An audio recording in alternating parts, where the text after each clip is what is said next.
name's Christy Wilson. I am your host. You can check me out, ETP Network. Sorry, I screwed up on that intro. I am so sorry about that. But like I said, welcome to Between the Ropes. I'm your host, Christy Wilson. And of course, this is on the Empty the Bench Podcast Network, presented to you by Playback. We are also on YouTube, on the ETP Network YouTube channel. So go ahead, check me out there. Check out the show there. You know what I mean. So we're going to get into some really great stuff. Right now, I'm going to get into what is actually going on right now. By the way, hi, Cal. Nice to see you. We're going to get to Clash in Paris, but a big announcement just happened during this event. The Intercontinental Championship is going to happen in a match tomorrow night on Monday Night Raw on Netflix between Dominic Mysterio, the champ, and his challenger, the phenomenal AJ Styles. Now I'm going to get to what is going on. Clash in Paris right now is going on at the moment. We're getting to the main event, which is, of course, CM Punk versus Seth Rollins, the champ, LA Knight, and Jey Uso. We're going to get to that right now. This pay-per-view has been crazy. And for Jen and Callan on Puck Talk, yeah. There we go. My cup for the day. So now, like I said, we're going to get into Clash in Paris, which is going on right now. We're going to get into one of the big match starting off the show, Bronson Reed versus Roman Reigns. A hell of a match. Roman won the match, got his shoes back, and got the living crap beaten out of him by not only Bronson Reed, who he beat, but by his teammate in the Vision, Braun Breaker.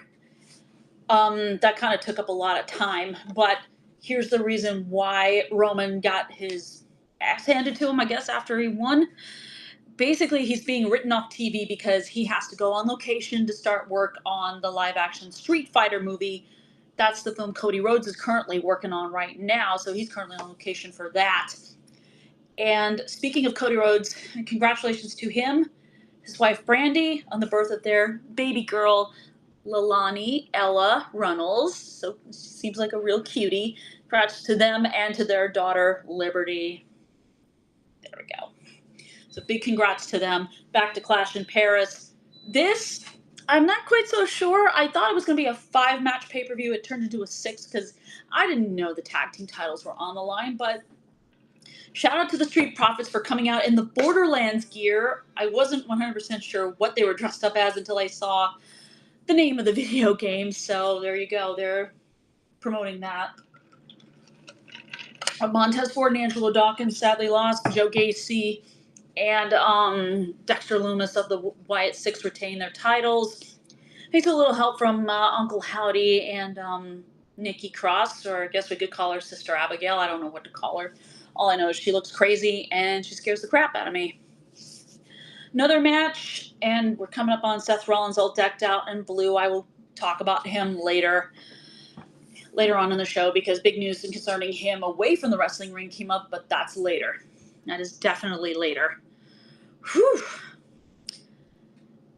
This one, next match, the Women's Intercontinental title match, WWE Hall of Famer Nikki Bella versus the champion Becky Lynch. This was actually better than I thought it would be, but the result was predictable. Becky retained, and now I'm left wondering who could, pardon me, I'm sorry. I wonder to myself, who could be next to challenge Becky? And I know people are going to say, why doesn't Bayley challenge? Well, maybe they don't have a plan for her to do that. Maybe creative doesn't have a plan for her to do that just yet. I would say if you really want to take the title off of Becky, Bayley is one option, I agree, but so is Natalya. I think she can definitely be a really good women's intercontinental champion. I really think she can be. But that is up to Triple H and everyone in the creative department for WWE if that's the direction they want to go in. So that's one thing. And speaking of Becky, I will get to her a little later. The next topic after this involves her, but I will get to it later.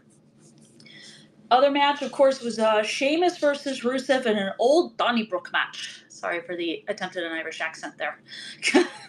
This was nuts. This was absolutely crazy. I didn't think it would be as good as it was, and it actually was really good. I mean, I think Michael Cole said Rusev winning by submission, it was only the second time in Sheamus' career they had to tap out because he had a stick in his mouth and he was basically getting bent, like almost getting bent like a stinking pretzel, being put in that in Rusev's submission finisher called the Accolade, which I've seen it referred to by other names, and it looks insanely painful.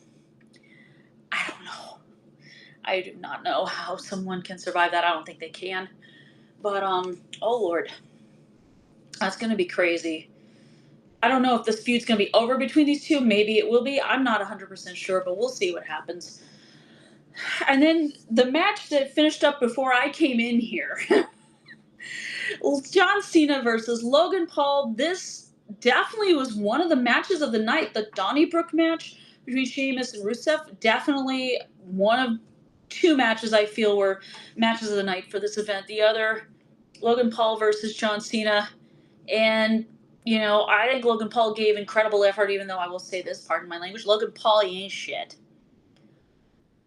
But I will give Logan Paul credit where credit is due. He did do a really, really good job. A very good job in this match. Cena did his part, and he did it very well. And I was very impressed. I was super impressed. Now, the main event is starting right now. They're doing the video package and everything like that. So I'm going to get to the next topic, because this pay-per-view is going to go on for a little bit, maybe like another 20, 30 or so minutes, depending on how long the match goes. So the next one, I did mention Becky Lynch. She had her match against Nikki Bella for the Women's Intercontinental title. Of course, she retained this past Monday on Monday Night Raw. In an in-ring segment, Becky cut a promo on Nikki. And since Monday Night Raw was in Birmingham, England, Becky mentioned the late, great Ozzy Osbourne, who passed away just over a month ago. I don't know Becky's being a heel, but her words seemed to strike a nerve with Ozzy Osbourne's daughter, Kelly, who ripped her online. I will fault Kelly Osbourne for one thing you did. Unfortunately, you tagged the wrong person. I know who you were going after, but, and I get it. She shouldn't have done that. It should have been a little bit more sensible about the fact that he just passed away over a month ago. The Osbourne family is still grieving. I just wasn't. Becky should not have. Shouldn't have gone as far as she did. That promo was, that part of the promo was super, super cringe.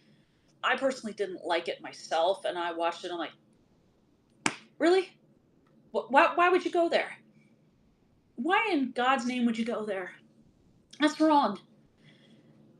And there's just so, and when it comes to her family, Kelly Osbourne is, I think she's fiercely protective. Like if anyone attacked her parents, like her father or her mother Sharon, forget it. You've poked the bear, and you don't do that. And that's unfortunately what Becky did. With her comments, she poked the bear and pissed Kelly Osbourne off. Not a good move. Be considerate next time, at least. That's all I gotta say about that. So before I get to some other things, I'm gonna give a shout out to Playback. You know the drill. You go to the Playback app, start an account. It's free. You can check out Into the Bench. You can check out other networks that do their thing on the app. You can watch live sports, talk, whatever. It's free. And you can't say no to free, which, in my opinion, I know that I can't. So I'm going to get to something before I get to Seth Rollins here. They're still doing the video package for Clash in Paris before this Fatal 4-Way, and they better hurry the heck up. You see, something happened that caused Rhea Ripley to have to say something on both Twitter and on Instagram.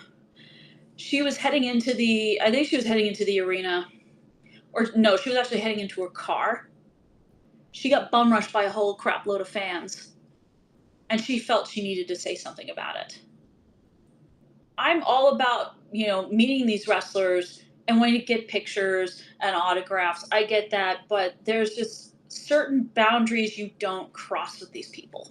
They're human. If she needed to get into her car to get somewhere, let her. Get out of her way.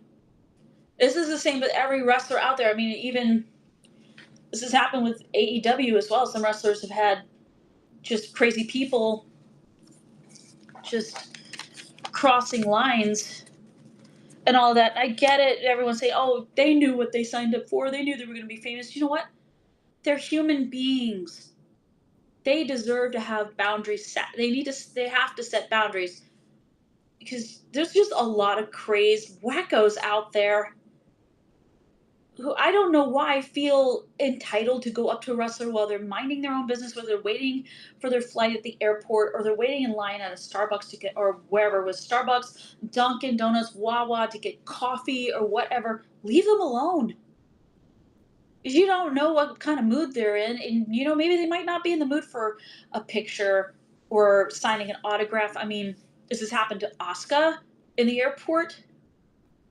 It's happened to others. I mean, there are some who will be gracious, but there's some that say no, and they have every right to say no. If you people can't handle it, you know what? Stay away from these people. One moment. Hey, come here. Come here. Get away from there. Get away from there. Sorry. One moment. Hold on. Get your butt over here.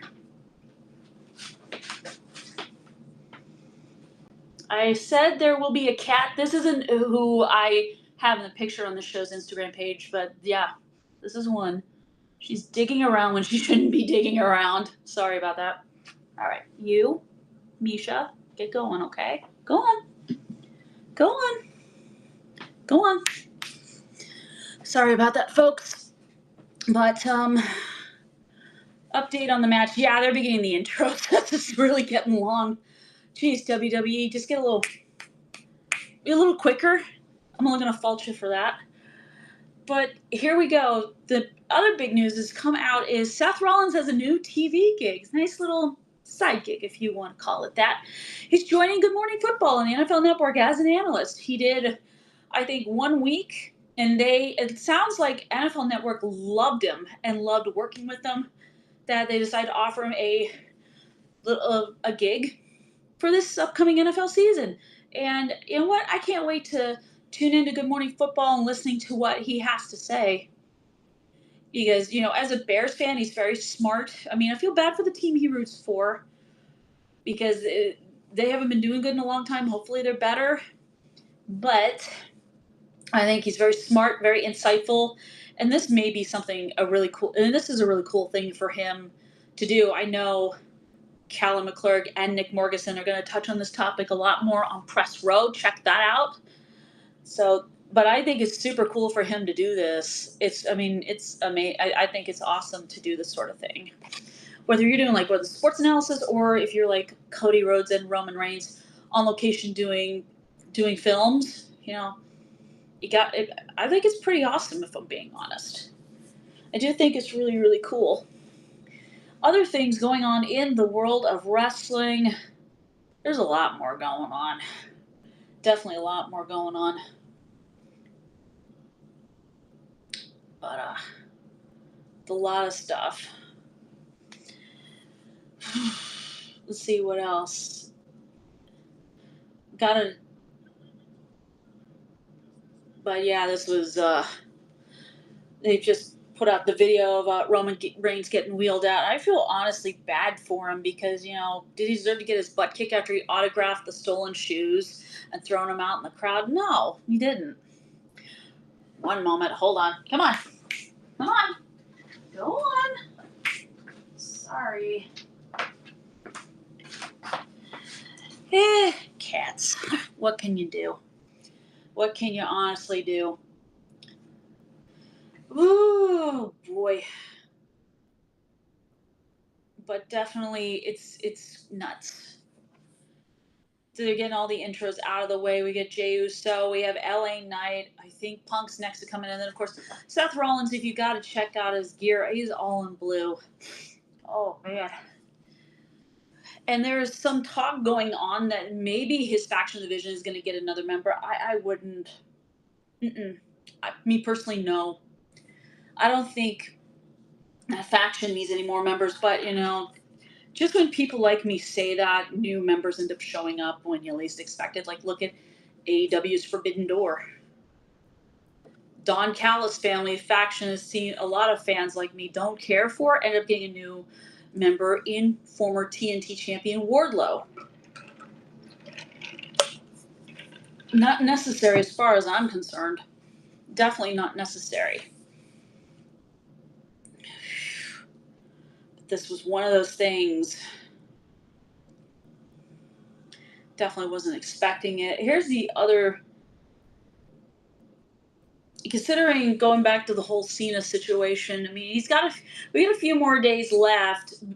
Not a few days, crap. We got some months before his, let's see, 1, 2, 3, I have to count them on my hand. 4 months before his final match, which is, I think, December 13th, Saturday night's main event. That is interesting as far as I'm concerned. And, of course, Clash in Paris is the last premium live event they'll be streaming on Peacock because, as we know, and I had talked about this in last week's show, WrestlePalooza in Indianapolis is going to be the first one airing on ESPN September 20th. And before that, we get Worlds Collide, where the AAA Mega Championship is going to be put on the line. Vikingo, I can't say the first part of his name because I'll probably screw it up, is going to get challenged again by Dominic Mysterio, who, if you heard me say it earlier, is going to defend the Intercontinental Championship against AJ Styles on Raw in France. I hope AJ wins that title because I don't want to see Dirty Dom 2 belts. I just don't, because the allure of the double champion has really lost its meaning. It's lost the luster, especially if it's happening very frequently. We just recently had it with JC Jane of NXT, who's holding both the NXT Women's title, and the TNA Knockouts Championship, which I was like, why do you expect me to care about either one if you're carrying both of them? Like I said, the double champion doesn't have that allure or that appeal anymore, in my opinion. So, believe me, I was glad that Ash by Elegance, formerly Dana Brooke, is the new TNA Knockouts champion. And, of course, if you're a TNA fan, you'll probably be excited to see what she can do with that belt. I hope she has a good title reign with it, but knowing Masha Slamovich is lurking in there, as well as other contenders like Indy Hartwell, Xia Brookside, Rosemary, Tasha Steele, you name it. These women are going to be gunning for Miss Ash by Elegance. They're going to be gunning for her. And, of course, you got, speaking of NXT, you got some other news has come up. It looks like Obafemi may have found someone who's probably going to kick his butt for that NXT title, and that's former AEW star Ricky Starks, goes by the name Ricky Saints. Because Ricky came out after Obafemi defeated Javon Evans at NXT Heatwave and made his intentions known. Of course, Josh Briggs, this past Tuesday on NXT, said, hey, whoa. You don't get to cut in line, Ricky. So they had a match. Ricky's the number 1 contender. They also had a triple threat for the women's NXT title, which JC Jane is going to have to defend. And she's going to have to defend against Lola Vice. Ooh la la. Of course, I know some people who are wanting Jada Parker. Miss Parker, to get that opportunity, and I agree. She's overdue. Depending on what happens between JC Jane and Lola Vice, maybe Jada Parker will get her opportunity. I think it's going to come soon. I definitely think it's going to be coming very soon. So, Jada Parker, I wouldn't worry. She'll get her chance. Right now, it's Lola Vice's time to see if she can be the one to dethrone JC Jane for the NXT Women's Championship. And Seth Rollins has made his appearance at Clash in Paris, all decked out in, what the hell? Now I know why during Elimination Chamber, Logan Paul said, what the hell is that dude wearing? Wearing blue jacket, blue shades, and it looks like blue and pink in the pants, and the pink's in the front. Okay, who designed his gear? I'd like to know. I really would like to know so I could... You don't want to know. You don't want to know what I'm going to do. You really don't want to know.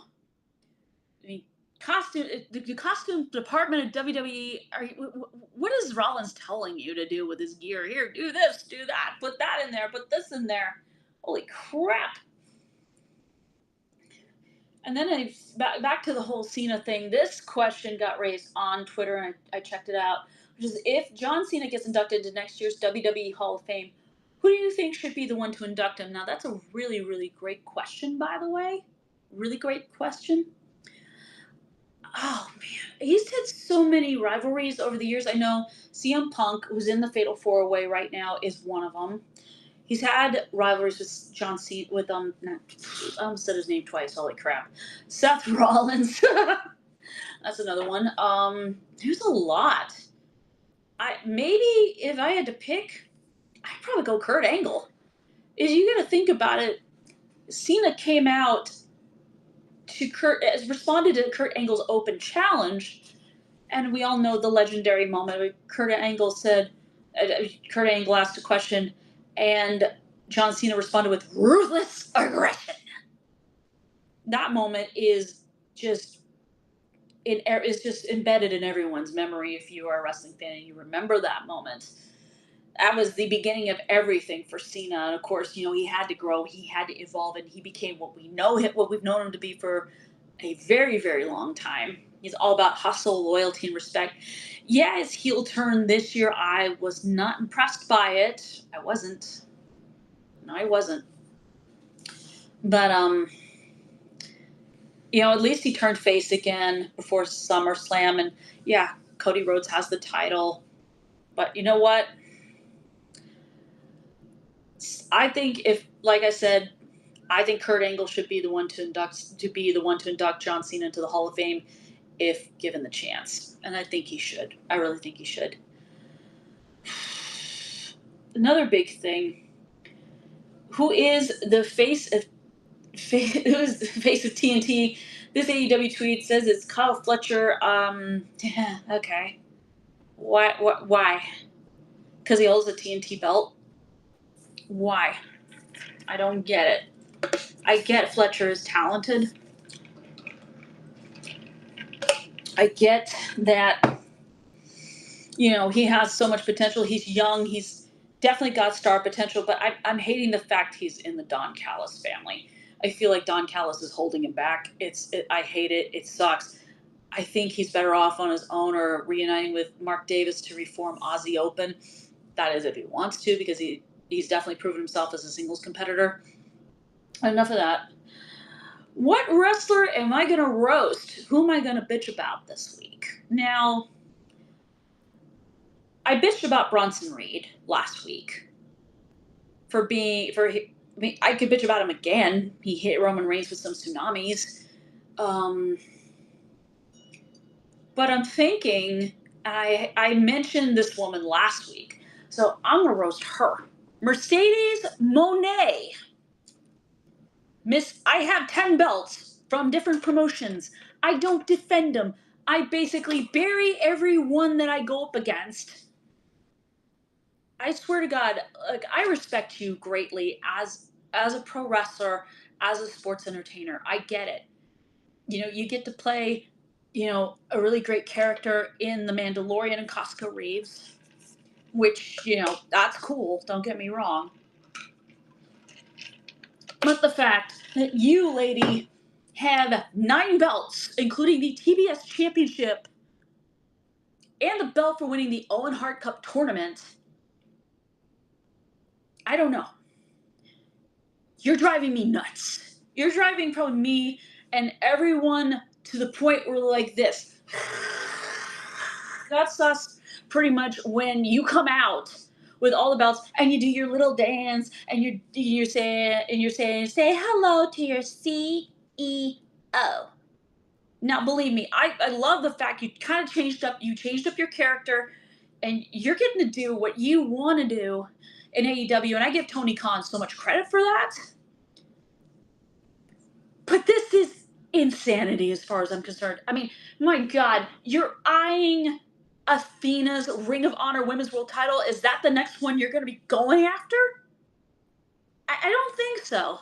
Sure, Athena's own Ring of Honor Women's title reign is boring as hell, and it's reaching 1,000 days, if it hasn't already. But for you, Miss Monet, to go after Athena And then maybe the Rev Pro Eve Women's Champion, Nyla Rose? No. This has got to stop. You're not putting anybody over. You're pretty much burying the talent. Look, and you also do not defend any of these championships. You're driving me nuts. Like I said before, you're driving me crazy. You're driving every wrestling fan up the wall with this crap. It's so boring. And I hope this Wednesday at the 2300 Arena in Philadelphia on Dynamite, Alex Windsor kicks your ass and takes that TBS title. I know Tony Khan is probably very angry at Jade Cargill for leaving AEW for WWE. Maybe he had bigger plans for involving the AEW World title. I don't honestly know. That's for him to talk about. But this has got to end right now. This has got to end. Please. Alex Windsor, ma'am, please beat Mercedes and take that belt off of her. Please stop the bleeding, because it's really getting crazy. I can't tolerate it any longer. But all right, gonna get back to update on Clash in Paris. We've got the main event going on. LA Knight and Jey Uso are probably gonna give Seth Rollins black eyes the way they're hitting him and everything, and I can see his crazy ass pants with some pink, a lot of pink on there and some blue. Oh Lord. So the King of Yeet and the King of Yeah. Roll up, sorry. But oh my God.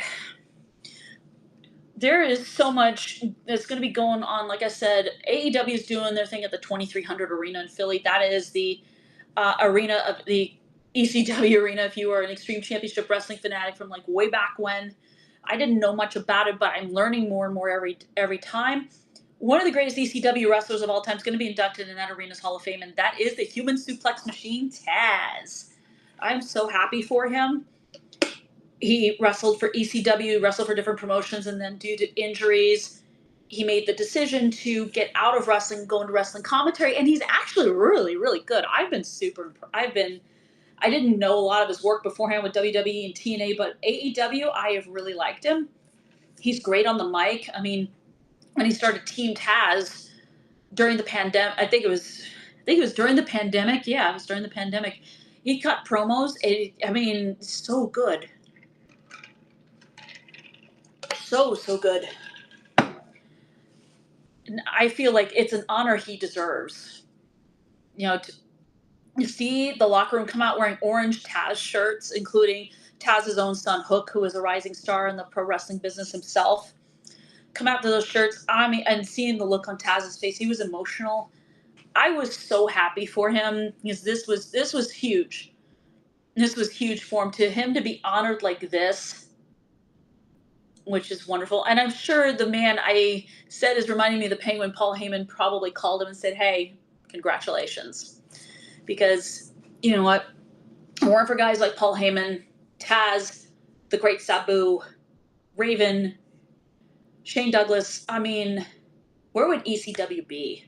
That's what I honestly would like to know. I don't know if it would be as, in many wrestling fans' minds, as iconic as it is, as legendary as it is. So I think that is honestly really freaking cool. It is super, super cool. So this match is still going on, and CM Punk going after Seth with the knee. LA Knight's going to go after Seth. Yeah, oh, hello. Jey Uso. Yeet. And, do I think this guy's going to show up during this main event? You know what? I don't know if he will. I don't know if Joe Hendry's going to show up. I had to get that in there because this is the shirt, of course, if you've seen it the whole show. So,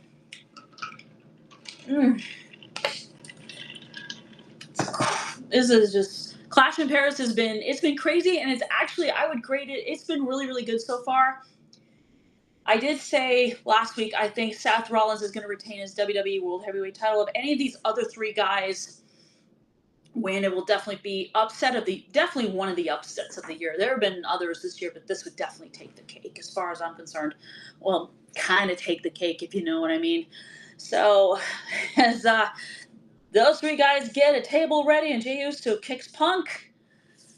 Oh, Lord. This has been crazy. Just been a crazy day so far. So, all right. Thank everyone for watching.